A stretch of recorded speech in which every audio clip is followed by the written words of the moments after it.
Teddy and Ghost have both been defaulting to it, and SKT are going to get one of either the Galio or Lissandra if they would like to go towards it. I think Sandbox have to ban away Liss here. What does this mean for Galio that's been a first pick for a long time? And yeah, the Calista versus Lissandra, pick your poison. Here's like I said to you, get the first pick of all time. It would be very surprising to see anything other than Lissandra, given that Ryze is there as a coverage ban for Lissandra to kind of have a paddock, whatever lane she decides. Yep, feels like it's almost a guarantee here. 8 seconds to go. Lissandra has been found. Mind-boggling. Yes. For it not to be locked in here, even though we can say, what about Lee Sin? What about other things? Lissandra is the champion to speak of. Lucian priority going down a little bit over time.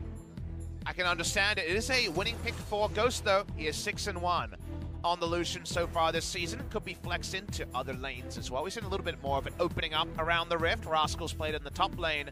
And how about just picking up something that works well together? What's it going to be at the cost as you notice the hover here, Kale is enabled this week. But so far, no one's locking it in. No, and it's not necessarily the greatest in theory for competitive play, just because you need to try and get yourself through the This is the first time I'm seeing it in the hover. It actually looks quite scary. Yeah, it's really scary. Oh, surprise, surprise. Whoa! Picks up Lee Sin. That is going to be game number 17. Wow. For those playing at home. How about an Ezreal? Well, Vladimir is also up, and the Ryze, like you mentioned before, has been banned. It's going to give away the solo lanes for SKT most likely, unless Teddy is once again going to go towards some awesome dudes. His Vladimir was a notable pickup. A lot of teams take the champion that people turn their nose up at, Aatrox, in this spot against the Vladimir. I know that is one to get the Bronx cheers from the audience. It's a big Summit champion, and I think that if anyone's going to pick it, it's going to be Summit. But OnFleek's decided to take his jungler. And they hold their breath. The Aatrox, again, it's feeling more and more like the champion was kind of reworked in power, retuned, rather than straight up nerfed, because a lot of Korean pros are returning to it. Yeah. Kind of out of the jungle recently. The blind Aatrox is gone. I think that the Electrocute build that does have the extra lifesteal and things like that involved in it do try and shore up some of the weaknesses. Cosmic Insight, also a fantastic thing that people have now discovered on the Aatrox. We are heavily thinking this will be in jungle Jarvan. Like, you could go into Vlad, but you get very, very outscaled. I wouldn't it sounds pretty awful.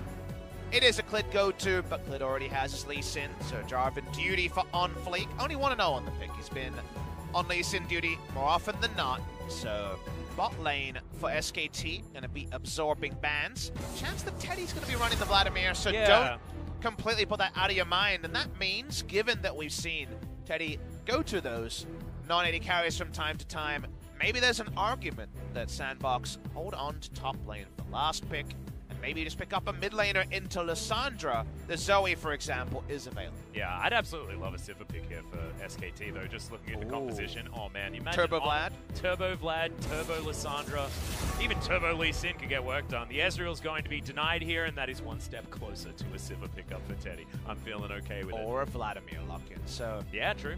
Let's not put our hearts out there. We don't want to get burned out. And Shen is still available, of course. The Aatrox has to be banned against Summit. I can understand that one completely. So what against Vlad? It's a very intriguing question. In other regions, there are picks that crop up that we don't see in Korea. So I'm very interested to see what the choice is here. We would imagine mid lane would be claimed for Sandbox. Dove's champion pool, if you think about what he plays. Galio, okay. He plays a lot of the standard stuff. LeBlanc, for example, was banned out here. Lissandra taken away. The Ryze taken away. Zoe is your first thought, but it's probably going to be Galio mid. It has to be. I mean, there's a Braum already locked in. But now we have a Rumble party, and the worst person for a Rumble party is the Vladimir. So you're worried here. How does Sandbox set up a draft with the final pick? They don't have a lot of range. They have a lot of team fighting. So it feels like they kind of have to team fight Atlas. And can you find a better team fighter than Vladimir? Well, Zyra Khan is available here. Marta hovering the Blitzcrank for the moment. They could certainly go towards it if they want to, but there's no chance. Look at the enemy team. Who are you hooking in, right? You're not going to get Lucian and everyone else an initiator, so you're going Rakan here. I just don't know how Sandbox flip this from just being SKT running a team fight and have Vladimir. And that is usually going to be the trump card, right? So they could try to set up a 4-1, but then their 4 is very short-ranged. 4-1 does seem to be guaranteed. You have to find something to lane into Vlad.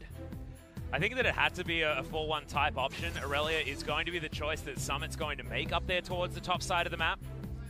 I mean, I'm not Their super engage convinced. options are certainly fantastic Oh, for sure. on the side of Sandbox. And again, if you find a way to have Irelia having kill pressure on Vlad and he's kind of skulking behind his turret with 0 HP, maybe things can work, but you feel like more often than not, Sandbox's win conditions are pretty narrow here. They don't have a lot of siege. Their team fight is into a team fight come from SKT where they might just have the trump cards take them down. The aces, to me, they might be a little bit deep. They might take some levels, but they're up the sleeve of SKT. So I like what SKT have put together. But execution in the mid-game, with how reliable the CC is, every lane you go to, whether it's Galio, Braum, or even just Irelia opening up, Jarvan should find good things. So win lane, win game is one way you can win at the highest level. Yeah, but a lot of these lanes feel like a bit of a gentleman's agreement. I mean, Lissandra versus Galio is just going to be tank versus tank. Irelia, top side of the map will be where you're going to find some entrances. On the side of Sandbox, and SKT can play safe. Bottom side as well, so we give them the scaling. They should be able to scale in this game. See how much work Irelia can do early. Does that mean that Jarvan has to set up a camp there, or is it just going to be Irelia doing her thing? Especially if you get an Executioner's Core, and there's kill threat for a lot of this laning phase. She builds it pretty easily as well, does the old Irelia. You really have to pull through the ultimate. If you get clipped by the Vanguards, they're just slowed in the pull, so you actually don't move anywhere. Yeah. So you desperately need to be able to pop that very fast-moving skill shot. So let's see how much Khan can repel. We've seen precious little Vladimir this week. We know that if it gets going, all the melees on the side of Sandbox roll up, and Vladimir says thank you very much, and pockets his LP. Well, we'll see whether he can actually get that one done. I think a lot is on Ghost to get very consistent damage down this game. Whether he can is a question. We'll find out now.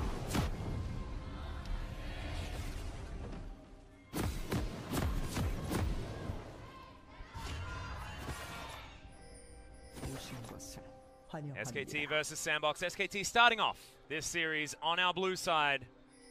Martyrs Rakan is going to be making his way back in. A few buffs to the grand entrance on 9.5. And once again, we're going to see all that playmaking with the quickness. And the champion I am most needing to be convinced of is Dove going Galio. Even though Galio is a contested pick between these two teams and has been flexed into the mid lane quite a lot recently, the spot where it was picked pigeonholed them into largely team fighting with a little bit of 4-1 if Irelia can really turn things on in the side lane. So given that, is it a Dove didn't have anything else choice, or is it a, all right, OnFleek's feeling it, we're going in super hard and turret diving all day? We will wait and see the answer to that question. A lot of very comfortable picks. 60. Oh, yeah. It's his 17th Lee Sin game. Yeah. It's almost 100%. He'll play at least 18 and have played an entire split of Lee Sin. Yeah. Just silly. Meanwhile, Summit's first time. Yeah, exactly. He's just never played Irelia. No scrims either. Nope. OnFleek, one game of Jarvan. How do you only play one game of Jarvan in your entire League of Legends career? That's just insane. That's not actually the entire career of these players, just their career in this particular league. Sandbox, they're a new squad. It was a really good interview I was reading with Clid. It's like just a random woo from the crowd. No, Faker just winning a trade mid. Yes! Yes, I mean, look, he was ahead at one point. Yeah. But the interview was with Clid, and he talked about how originally he was a Bronze 5 Teemo. He played only Teemo and would look up Teemo guides. And one time, when he couldn't find the guide he was looking for, he spotted a lot of Lee Sin guides cropping up and tried him instead. And look at him now. So yeah. From Teemo and Bronze 5 to Lee Sin, you know, if there's ever a motivational story to read, that is the one. So all you Bronze 5 Teemos in the chat, you could be Clid in the future. Well, you don't want to be Clid this game because he's had his red buff stolen and walks over and discovers that as he's going to walk over a ward. Clid understands now that OnFleek has been able to go red to red and does have priority on his blue buff as well. So the Jarvan having a great time so far. Could even get the double Rift Scuttler if he's able to get over there very quickly. You can see Clid on the bottom side of the map not wanting to waste time. Lane control's in a pretty good spot here for Zion Rakan, so Ghost and Joker can't do their short-range busting of lanes with all the trade damage you can do very early on Lucian and Braum. So for now, at least, things are pretty even. Yeah, pretty comfortable. Bottom side of the map. Doesn't necessarily mean that SKT have enough it's just to funny. get priority in the lane. You look at everyone's opportunities to gank, and only Clid going top is unlikely. Everything else is like CC in the lane, good reasons to gank, and then there's Vladimir who's like, I just need a bit of time. So yeah, please, just hold a counter gank top lane, otherwise proactive ganks available everywhere else, so we're kind of just really focused on jungle pathing. Great. Scuttles is on as so far Clid is top side of picking that up. No CS lead yet for Summit. Kind of shows the hand that perhaps the Jarvan is playing bot side because Summit has been very respectful. Yeah, you can see right now Khan's actually having a great time in this lane. 5 CS in the lead as this big wave is stacking forward. Good floor right there, but Crimson Rush is going to make sure that Khan stays topped up throughout the majority of this one. It's a bit more gusto played with SKT. Pretty even lanes have been able to open up small CS leads. Again, nothing huge. For example, a minion in the bot lane.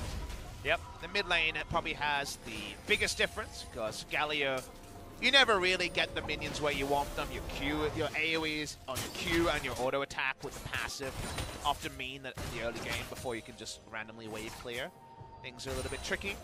Yep, Sapphire Crystal has to be built. That feels a little bit bad, but Double Dark Seal will keep the Galio relatively safe in this lane as he teleports back forward. I'm surprised that it wasn't a Corrupting Potion opted in for instead of that Sapphire Crystal, but Dove wanting to get to that lost chapter as soon as possible by the looks of things. It's also just sheer mana to press Q on the waves a lot, and even if he's not getting all of them, push it if his jungler needs it. So given that so much of this game is, all right, junglers, you got a paddock to roam around, go out and be free, having an ability to do what he does just now, teleport in, push in, or get vision, or potentially roam opportunities for Dove to justify why Galio in this spot.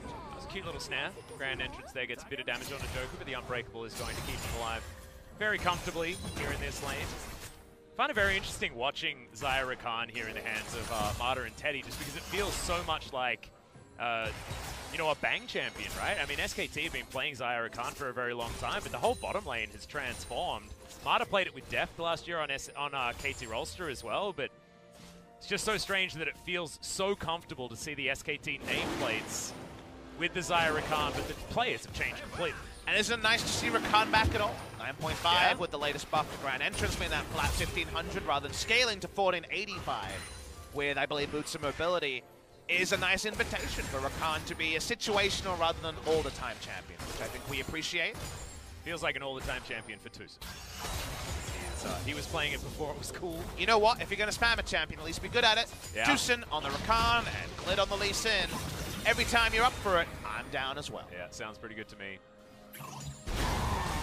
Here in the mid lane, Faker is losing out on a trade massively. Dove just smashing him right now on fleek, trying to get in flash range. As Khan throws down the Hemo Plague, Summit might actually have this one turned on him. 200 health is going to be in there, but holds on to the ultimate, holds on to his life. Everything's fine. That was way more damage than you think of with the so many times nerfed Galio mid lane. Was never going to actually have kill pressure there on Faker, but definitely looked like an impressive trade. Might get a Spirit back timing that Dove would welcome. Summit didn't really have the mana to R anything else, so he just held on to Vanguard's edge. Khan now has a window where OnFleek says, what about a turret dive? Yeah, well, Clid's actually going to come up and try and grab Agatha away from OnFleek, but it's not going to work. The flash is able to be used. Joker already roams on over. This is going to be a 2 versus 1 that Clid would opt in for, but not enough information.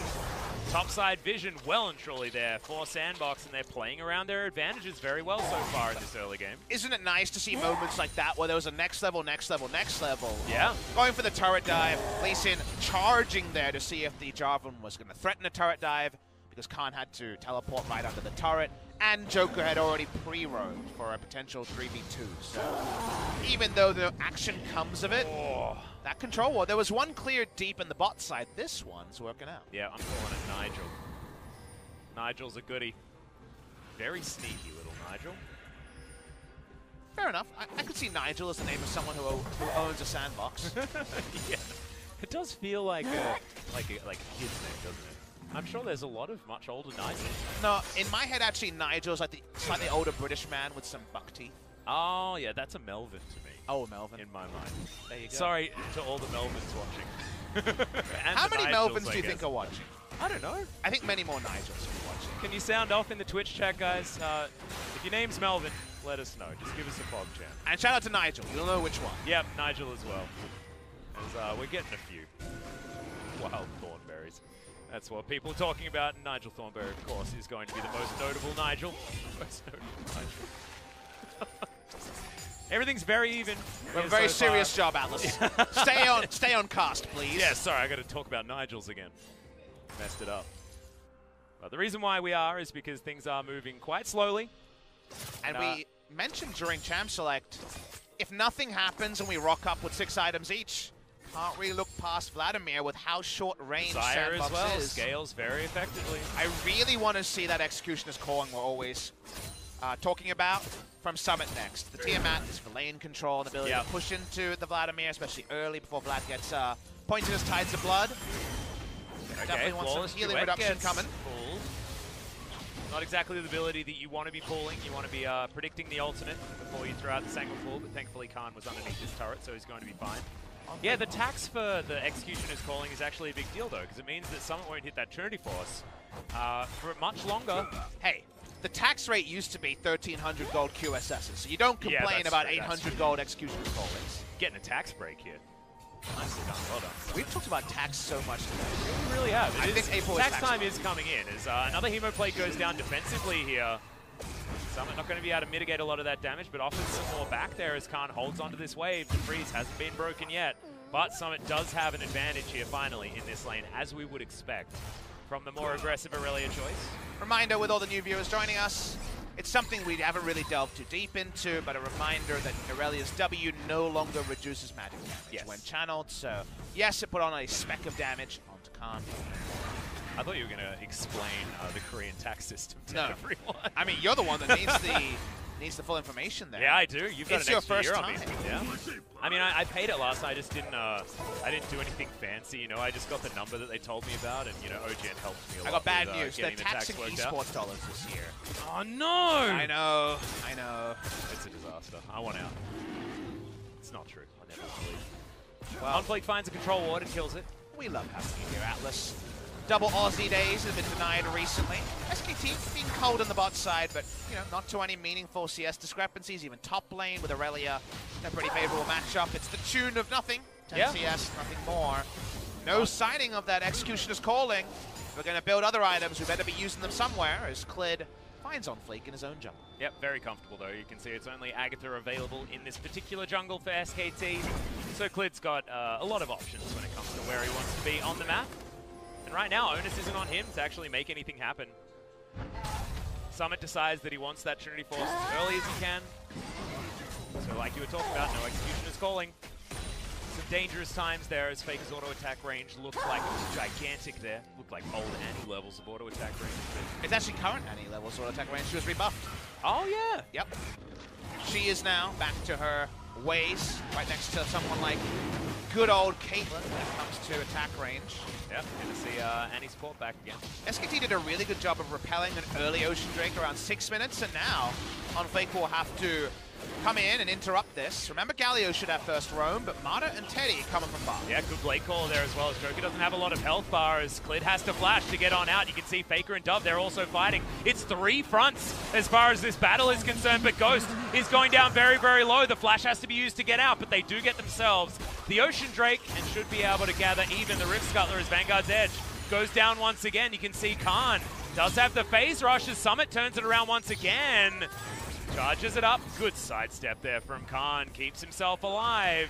Trade of ultimates on both sides. There's the Crimson Rush. There's the Sanguine Pull as well. Oh. Has to flash to get out of the way, though. This is becoming a really dangerous dance for Khan on the Vladimir. This is some posturing on all sides. Yeah. There ended up being a trade of summoners, but not one you might expect. Clid had to flash out in the Drake pit, but Ghost, in all of the commotion, had to use double summoners. Doesn't have teleport, so it's heal flash used by him. So the Ocean Drake actually cost them both 80 carries summoners, which worth, not worth. They didn't use the hero's entrance, but a lot of tools around the map were used, even though no one went down. Yeah, Faker as well. I mean, he didn't have to use any flash or anything like that and made sure that Dove couldn't actually throw out that ultimate like you were talking about, as this is a little bit topsy-turvy, but Faker is able to lock that one down. Yeah, Faker had to yell twice, but eventually got Nigel there. died. Or was he replaced? Maybe Nigel just moved. Maybe He that's Nigel. He went to the farm. Yeah, all right. I wanted someone to mock up a ward farm that's not just a ward graveyard. Oh, no. That doesn't sound good at all. They don't go to the glue. I don't know why that. Why did it go so sinister? Oh, speaking of which, Shelly River's being taken down here as well. Looks like Sandbox utilizing that topside control that they do have for themselves. That was after getting the Drake as well.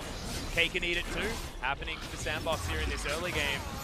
Big Expect nothing less here from this squad. It will be a turret plate going down in favor of SKT on the bottom side of the map, but that is a 1 versus 2 scenario.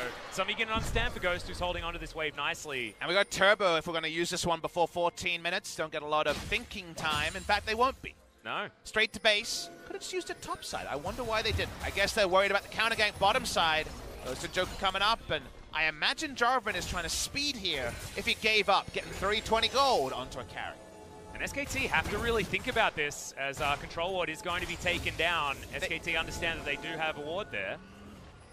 Hold the point. Yeah, Clid comes in. There's all the flashes. Joker going down very low, but the hero's entrance will be available. Faker finds himself on the wrong side, but still has the ultimate available. Joker gets out of the way though, and Ghost mops up that kill. Can't teleport it in, but is it into his doom?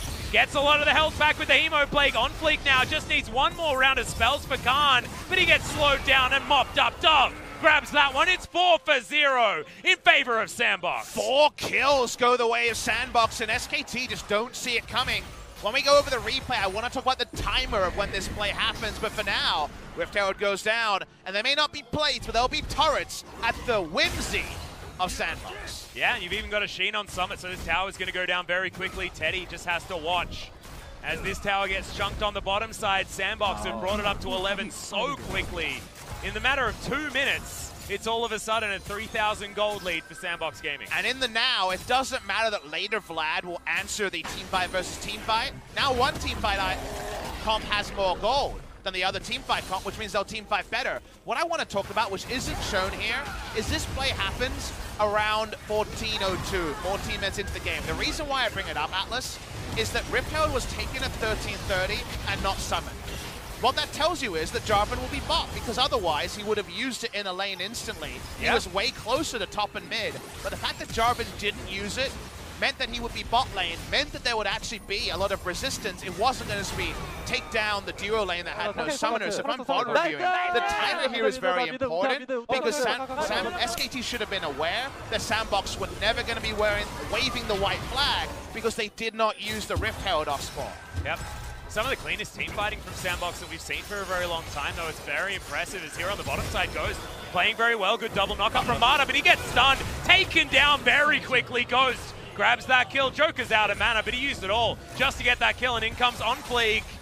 Vision not available. The control ward's there, but Vision actually doesn't matter. The culling flies forward. Teddy on the wrong side of this one wants to get Ghost, is able to do it. They trade 1-for-1 in the end, but they'll lose the turret as well. Still probably not worth it there for SKT bottom side. Yeah, his coffee had already spilled. He gets to sip a little bit of it, but unfortunately, it's only going to be a trade of kills. They are able to use Clid to at least get some harassment onto Aurelia, but not a turret.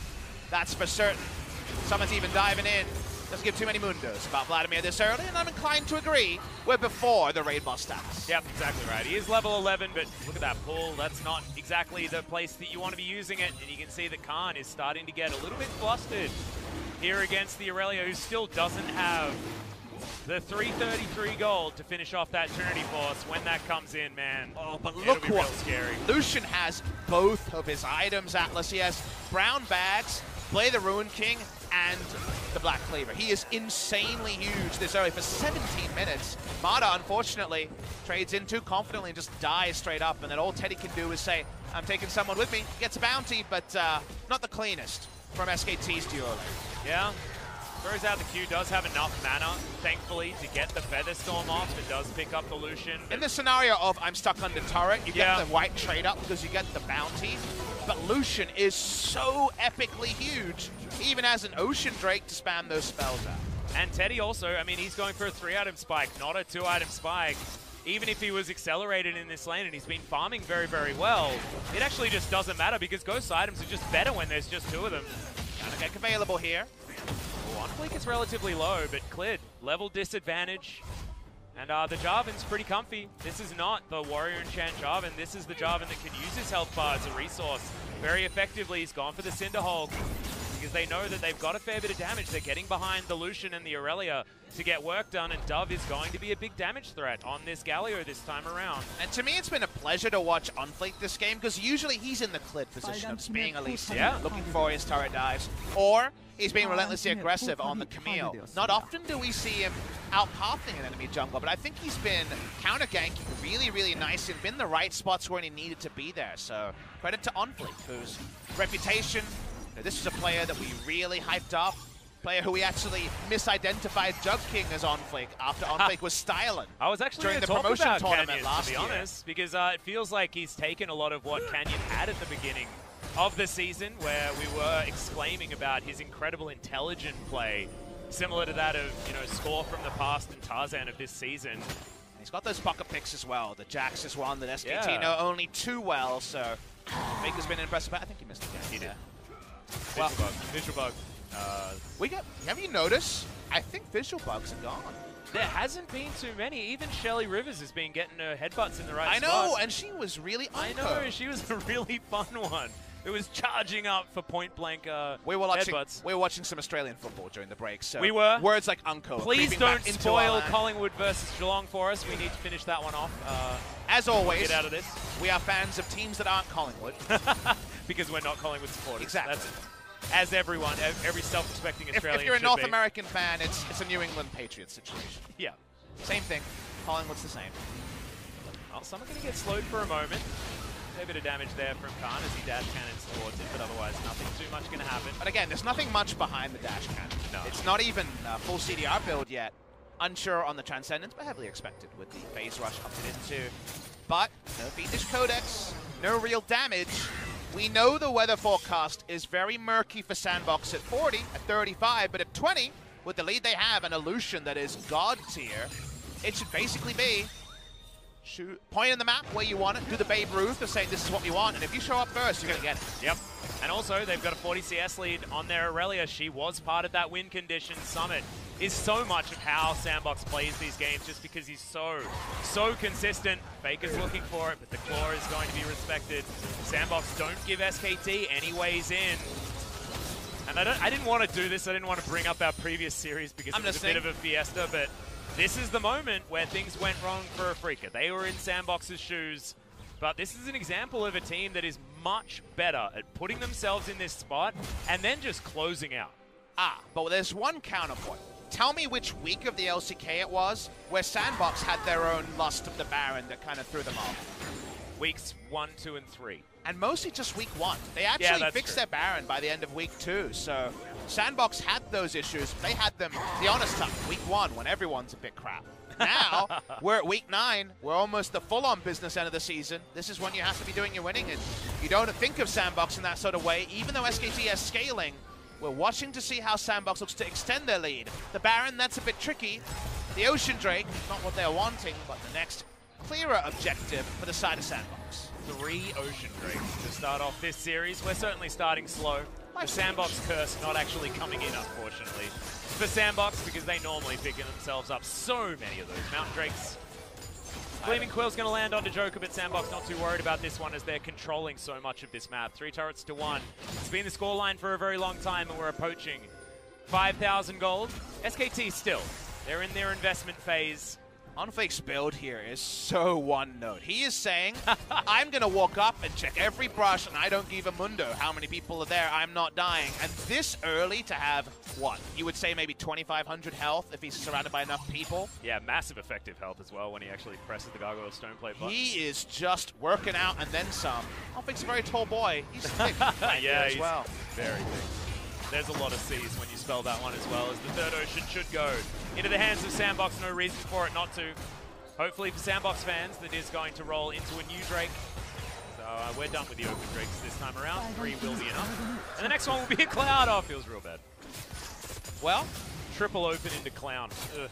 And when you have the Vlad outscale, you're like, at least the Drakes aren't working against us. Yeah, so. that's true. I mean, SKT rolling pretty high when it comes to these Dragons as Faker gets out with the Claw, just trying to get an extra turret here in favor of SKT. We haven't seen SKT in this scenario very often. They're often controlling their fate in the early to mid game. I think them being able to out-execute a scaling comp, I always think of them just picking kind of the Elite Jarvan stuff and beating a Sivir comp before that can ever really get its items together. Here, everyone said 2 items, I'm golden, apart from the Vladimir. And Sandbox have a nice little lead here. It's not a game-winning lead. Again, we like the Vladimir as the game goes on, especially against an epically short-range comp on the side of Sandbox. But waiting on Sandbox to find an objective that will actually change the game. Inner turrets, they're looking tricky. The Baron buff, it hasn't been started. The Lucian build is very powerful, but so far they're not actually able to inflict any pain onto SKT in the last 5 minutes or so. Yeah, it's a big lead here for OnFleek, 1,000 gold, but it's 2,000 for the top side of the map. You can see Summit on your screen right now, 50 CS in the lead. 550 gold bounty, you can see even in the mid lane, Dove keeping up in farm, and 2-0-2 now on this Galio. He's a legitimate damage threat. On to SKT. We gotta do something. If we're Sandbox, we need to start up an objective. We need to force SKT. Because if you just go CS for CS, Vladimir's got that scaling that we talk about a lot. Ult's being used here. Okay, they're definitely getting excited. Yeah, exactly. I mean, that is a pretty classic Joker ultimate.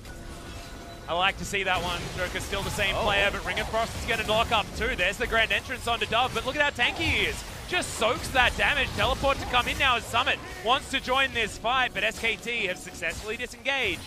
And Khan didn't even have to press his D button. He's totally fine. Well, we definitely saw the time where Joker opened up his mobile phone and saw the weather report and said, wow, it's actually going to get bad soon. We've got to get home fast. Yeah. Because they go for, like you mentioned, a bit of a brazen all-in. Braum not known for his engaging power. And thus, they do clear out vision, but no more. SKT aren't respecting a Baron speed take. So because of that, they go back to pushing Crisis Averted. Yep, and speaking of Crisis Averted, Teddy is so close to Infinity Edge.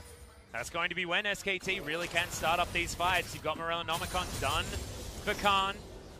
Sitting on a heck of a lot of CDR. He's level 14 already. I mean, I feel like the early game has been and gone.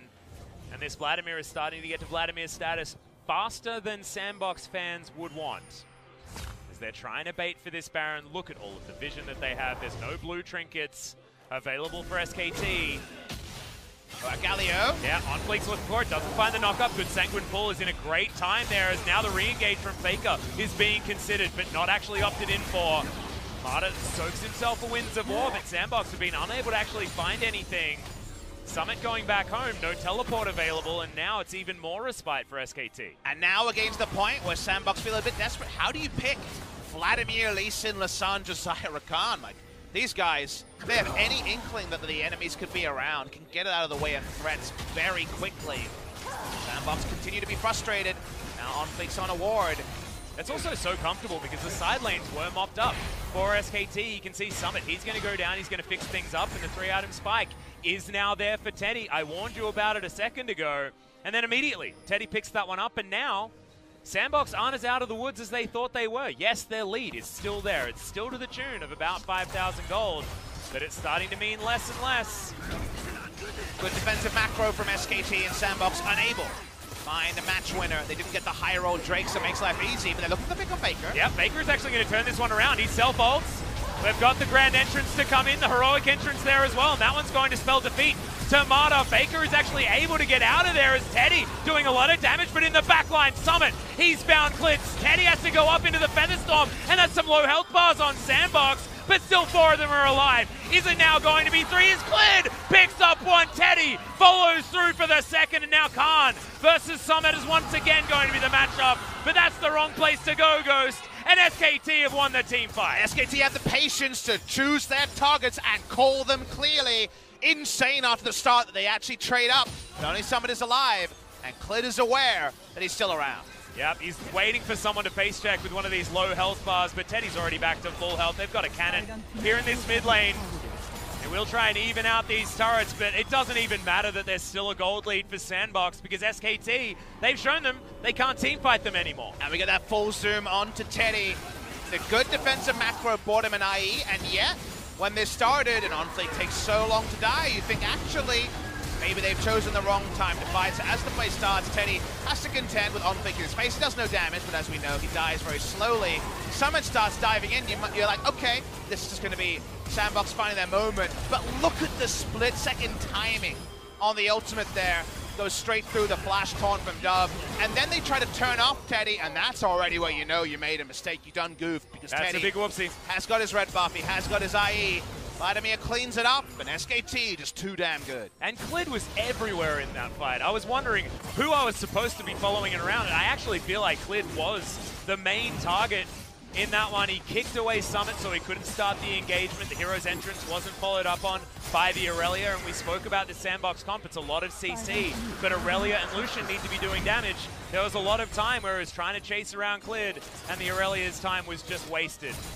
In that futile effort, really nicely done from the jungler of SKT. There's a reason why he's played, this is his 17th game on the Lee Sin. Now here's what I'll say, it's now or never for Sandbox, and the reason why I say that is we're getting closer and closer to 10,000 gold plus on some of the carries, but also another important point, Atlas. Yeah? When the summoners were up, and remember we just saw a summoner atrocity, almost every button was pressed in the last fight, then the natural mobility in the flash means that these picks just aren't going to happen.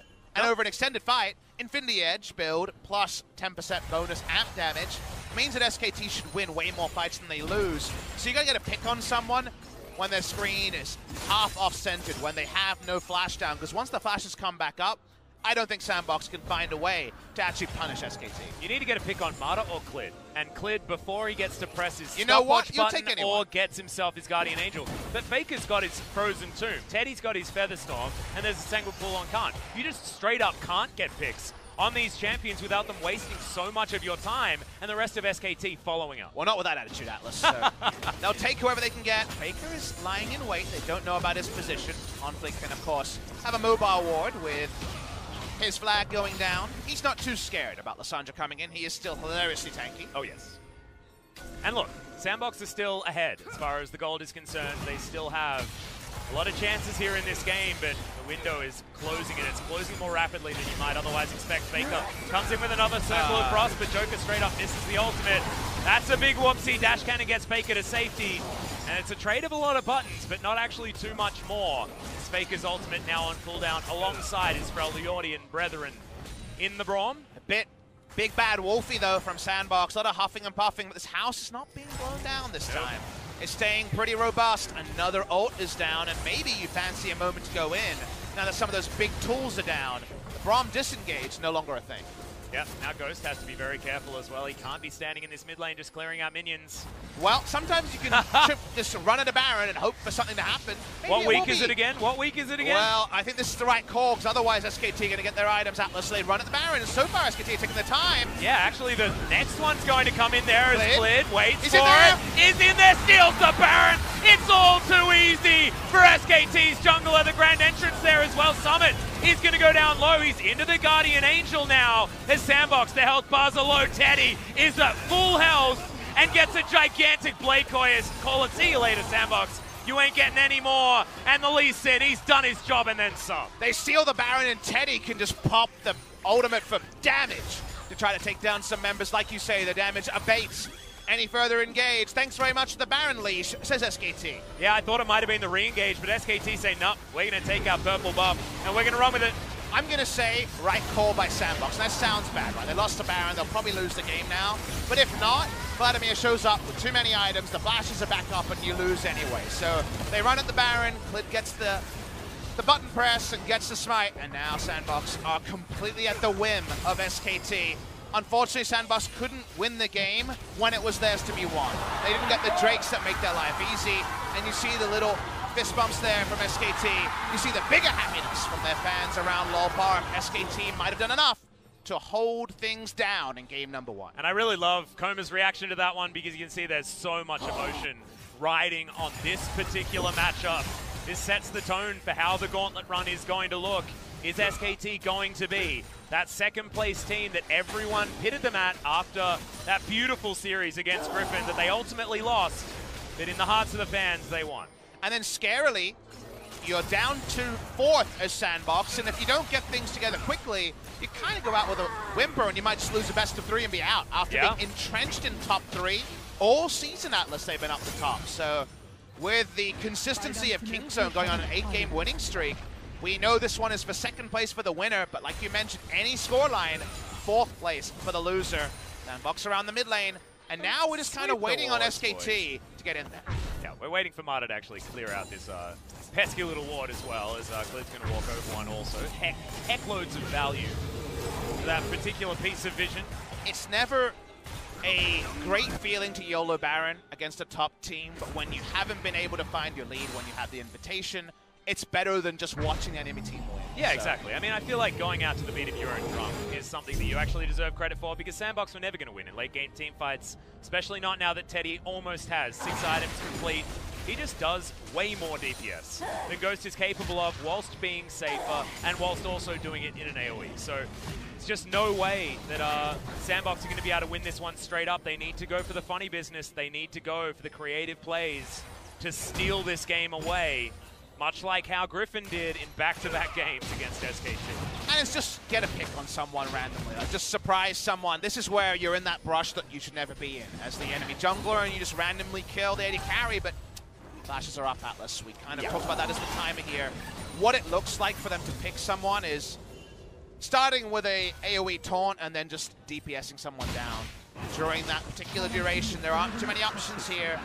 Drake goes to SKT, and while they're not winning the game just yet, it just feels like we'll be about a Baron or an Elder that SKT will have positioning on, and Sandbox will have to face check. And just think about how different this game looks if all of those Ocean Drakes were Infernal Drakes. Actually, I feel like a lot of the early skirmishes, a lot of the fights would have had to have been earlier for SKT. Sandbox would have been able to demand a lot more action at the start of this game. But here's what I'll say. It's second place versus third place coming in. What it feels like when that happens, let's say it was 3 Infernals and Sandbox just have the advantage, it feels like it was grading on a curve where the teacher's just like, actually everyone played bad, everyone did bad on the test, so suddenly a 70 is an A+. Yep. This makes life easy for a team that's supposed to be competing for first Atlas. So I actually prefer there being a bit of hard mode. It is kind of hard done by Sandbox, but they controlled this game, gold lead and tempo-wise, and SKT had good defensive macro and Sandbox had no answer. So I think they learn more from losing this game if they can come back and actually get things going at the end of the season, rather than winning because of just pure chance. Well, right now, SKT have Sandbox exactly where they want them. Faker with a flanking position. He's on vision. I don't know what Sandbox can actually do about this one. Another ultimate's going to go hilariously wide. Stop it, Joker. It's not good. His R button, he's a little bit too frisky on it. Summit throws down the Vanguard's edge. That's immediately Marta taken down, but look at the Blade Caller. Into the backline goes Teddy, and the Aurelia has fallen. Heroic entrance comes down, and look at the AoE like we were talking about. Khan is on a free-for-all. It's Clid that grabs the kill on the Galio. Now Sandbox have to get the hell out. SKT aren't able to wipe Sandbox, but it's still going to be a trade-up. Even if the setup wasn't perfect for them, they'll back away, and like we mentioned, it's probably going to take another Baron here for SKT. Ain't no one got any range on either team, really, if you think about it. Gone. It's a little bit of a look, kind of like the Exhaust Ignite underneath the top lane outer turret. I need something to happen, Atlas. Can you do this for me? Yeah. Can the Braum just hit one person with his ult? He hit 3 people in the very early game. I think he used up all of his good karma. A future ult, could it please hit somebody? I think so. Because right now, he's pressing R, his AD carry is getting 30% more damage, but nothing else is happening. Best of 3, best. By the way, Xayah's doing a lot of damage to me. Yes, Xayah almost kills the full tank Jarvan. And look at this, Clid getting all the way amongst it. Not actually going down to his G, I don't think, throughout this entire fight. So holds on to that big cooldown. Faker able to hit the map, double teleport available for both sides. Faker got the proc in there that Aftershock allows the demolish. Teddy comes in, and yeah, Teddy's decked out. He is. He's got 6 items, but there's also double Void stuff that's just come in for both of the AP carries. And remember, on SKT side, remember that the Lucian was just the most hilariously ahead at 16 minutes? Yep. That was 21 minutes ago, and a blackjack amount of minutes means that suddenly Lucian's behind on the Xayah. Exactly. I think they're a little bit bust at this point, Papa. I think you made the right analogy there with the card game. Unfortunately, he can just go over, and Faker's going to teleport in. It's a double. Both of those AP carries we were talking about are going to get delivered into the backline. Faker doesn't take the claw, though, as on fleek. He's fighting Teddy. That's a battle the AD carry can win at this point. And Summit, I'm sorry, mate. Your time is up. You're going to go down. It's the Vladimir that deals with him. We'll finally have that. Clid actually picks it up in the end. And Teddy just looking to bully away the rest of Sandbox. The Baron will be free, and the base will be broken. And you're at the point where Khan is a one-man wrecking crew. He goes in, and other people leave. There ain't nobody standing up to a Vladimir. Level 18, fully decked out. They'll take the Baron. They needed a second one to actually have enough siege threat to take down the game. Who's to say we might not extend even further, Atlas? Unfortunately, with how the comps are. It's not the easiest. They don't feel like strong enough to dive onto a Galio. And maybe Sandbox can say, well, Elder spawns in a minute. Who knows what might happen? Yeah, well, I mean, they do have 4 Drakes, so you're right. The Elder is going to be a big deal. But let's have a look at this fight one more time. It Teddy. was a double TP onto that lane ward. I saw Lissandra and then Vladimir joins. And we always call Vladimir as casters, Malphite Orianna as a duo. And of course, Malphite Orianna, one of those low elo terrors where it's AoE CC and damage. Even though it's not hard CC from the Vladimir, it's hard damage, which is the strongest and purest form of CC. Crowd is almost at risk of throwing away their signs. They're so excited. And SKT are also excited. Yeah, the bottom lane of Sandbox. Where are you going to go? Joker, can you land an ultimate? I promised Papa Smithy that you were going to do it. You can't even throw it down. The button not even pressed. And SKT, they're too far ahead. That's a double kill for Teddy. Summit going to go down as well. Can you get another one? No, it's going to be Clid that grabs his piece of the pie.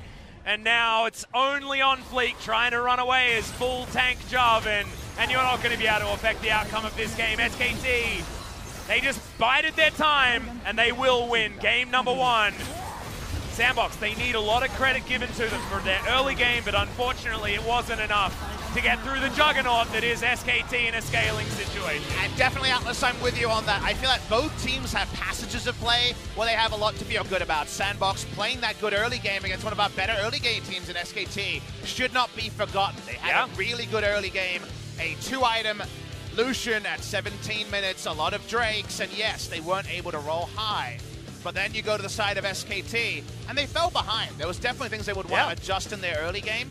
But this was a very classy team from behind. And this performance from behind isn't something SKT have been tested upon with any regularity. They've been really good at playing the early game. So for them to fall behind, shame on them. But for them to kind of hold their Braum shield up and just have great defensive macro, and suddenly you think about the point where Lucian had 2 items, you were like, man, were they strong?